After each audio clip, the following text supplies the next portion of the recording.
Journey में आज जो आप यहाँ पे खड़े हैं तो आपको कैसा महसूस हो रहा है? आई थिंक ये 20 साल की जर्नी है मेरी।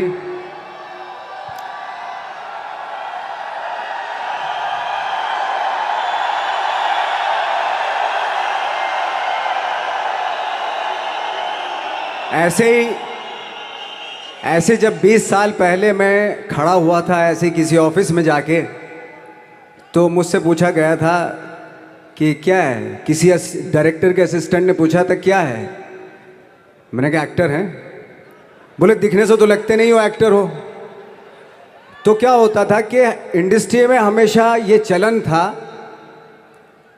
कि एक्टर हीरो जो होता है वो 6 फुट का होता है और गोरा होता है और लंबा चौड़ा बल्ले छल्ले होते हैं। मतलब हम तो बस ऐसे ही चले गए थे, ऐसा समझता था वो।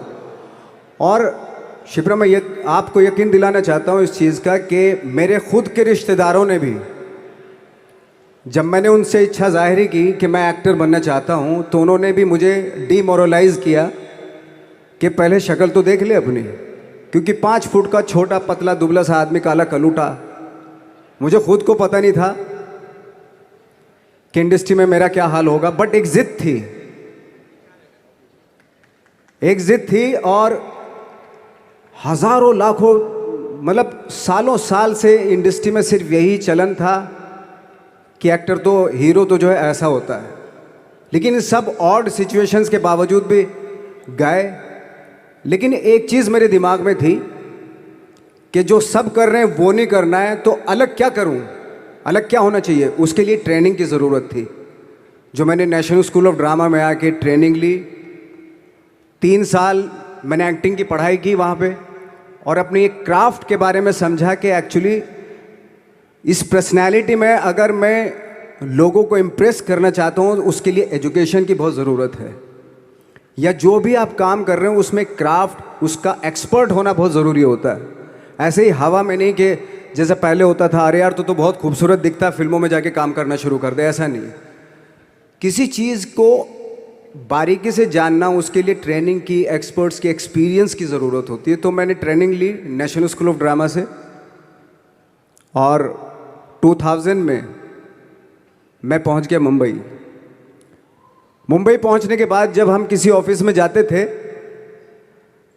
आई थिंक उससे पहले चलन नहीं था बिल्कुल भी। हम लोग गए, जैसे मैंने बताया कि ऑफिस में खड़े हो के, भाई हम एक्टर हैं, काम दोगे क्या? तो बोले पहले हुलिया तो देख अपना तू। तो ये हर बार सुनने के लिए मिलता था, और वो बात भी सही थी, क्योंकि उससे पहले कभी कोई आपने देखा नहीं होगा कोई इतना बड़ा, कोई इतनी सी पर्सनैलिटी का 5 फुट 6 इंच का आदमी, पतला दुबला सा मरियल सा, कि कभी ये इस तरह के लोग एक्टर भी बन सकते हैं, हीरो भी बन सकते हैं, स्टार भी बन सकते हैं। ऐसा चलन था ही नहीं। मैं कॉन्फिडेंट था बिकॉज ऑफ माई ट्रेनिंग। मैंने ट्रेनिंग ली थी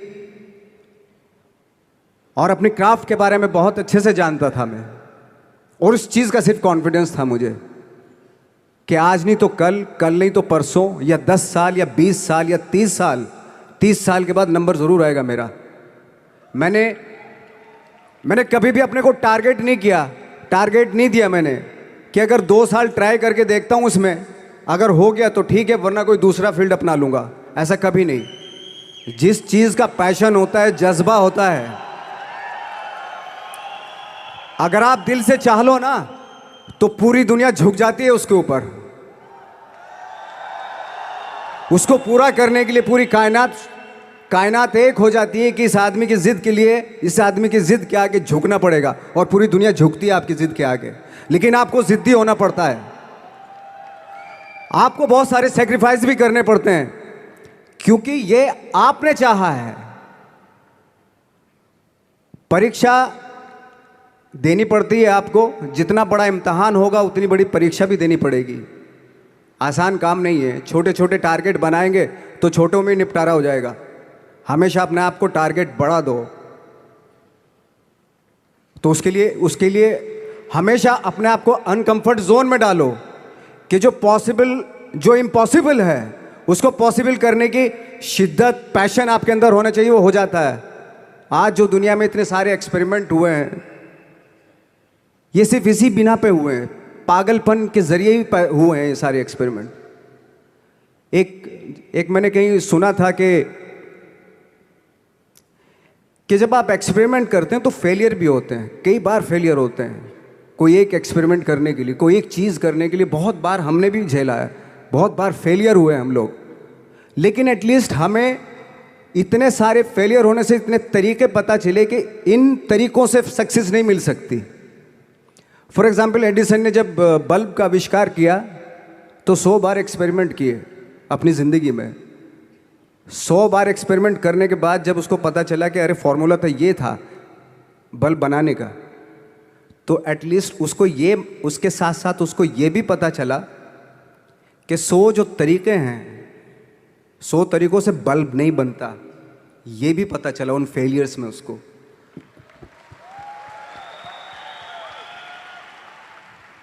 जब हम लोग मुंबई आए तो हमें मालूम था हमारे पास पर्सनैलिटी नहीं है, हमारे पास बैक नहीं है, या हमारे फादर दादा परदादा तो फिल्म इंडस्ट्री में है नहीं, हम ही हैं।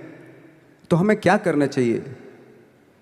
इसलिए लोगों के बीच में घुसे रहते थे, आम लोगों के बीच में घुसे रहते थे, उनका एक्सपीरियंस सुनते थे, उनको ऑब्जर्व करते थे। तो आई थिंक मेरे पास 15 साल तक, 10-12 साल तक कोई काम नहीं था।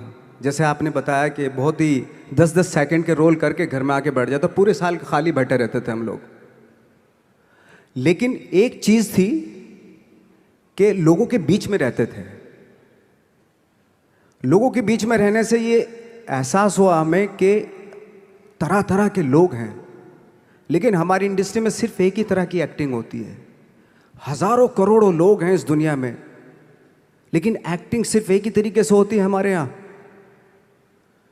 तो मुझे लगा यार, ये मैं तो ट्रेन भी हूँ, मुझसे अपनी आर्ट भी आती है, और हजारों लोगों को मैं ऑब्जर्व भी कर रहा हूँ। तो ये तो सबसे अच्छा सूत्र है, इससे तो मैं बहुत कुछ कर जाऊँगा। तो जब ये सूत्र पता चला मुझे कि अब मैं ये जो हजारों लोगों को मैंने ऑब्जर्व किया है, अब जब भी मुझे कोई रोल मिलेगा उन्हीं में से वो एक इंसान होगा।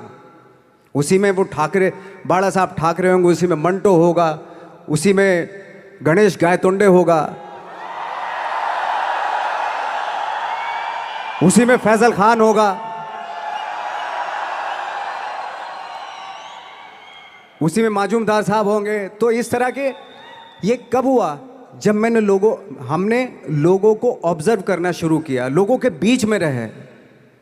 मैं 15 साल के बाद जो मेरी लाइफ थी, जिसमें खाने तक को नहीं मिलता था, अब फॉर्चुनेट अपने आप को समझने लगा था कि थैंक गॉड कि मुझे ऐसे लोगों के बीच में मुझे रहने का मौका मिला। तो कभी भी, आई थिंक मुझे लगता है कि कभी भी जब आप स्ट्रगल कर रहे होते हैं ना, वो एक मौका होता है आपके पास, वो एक चांस होता है आपके पास कि कैसे उसमें आप अपना ऑब्जर्वेशन, एक्सपीरियंस, जब आपको काम मिलेगा वो उसमें लगाएंगे आप। तो मेरी लाइफ बहुत ही, आज जब मैं सोचता हूँ कि यार ये तो बहुत ही अच्छा हुआ, तो जो 15, 10, 12 साल मैंने बिना काम के गुजारे, जो लोगों के बीच में रहा था मैं, आज वो काम आ रहा है मेरे। जहाँ ज़रा सा कोई कैरेक्टर मिलता है तो आदमी इसलिए कनेक्ट करता है उनसे कि उनको लगता है कि यार ये तो मेरे पड़ोस का ही, आसपास का ही ये बंदा है। मैंने देखे हैं इस तरह के लोग।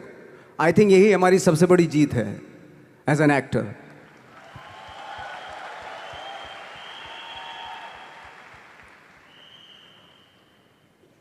ऑफ कोर्स स्ट्रगल में बहुत सारी चीज़ें सेक्रीफाइस करनी पड़ती हैं, क्योंकि खुजली आपको हुई है, आप ही को मिटानी पड़ेगी। यू नो, आप जो आप हैं वो आपने बनना चाहा था, और अगर डिसअपॉइंटमेंट आ रहे हैं तो आप तो कंप्लेन भी नहीं कर सकते, क्योंकि आप ही ने चाहा था ये बनना।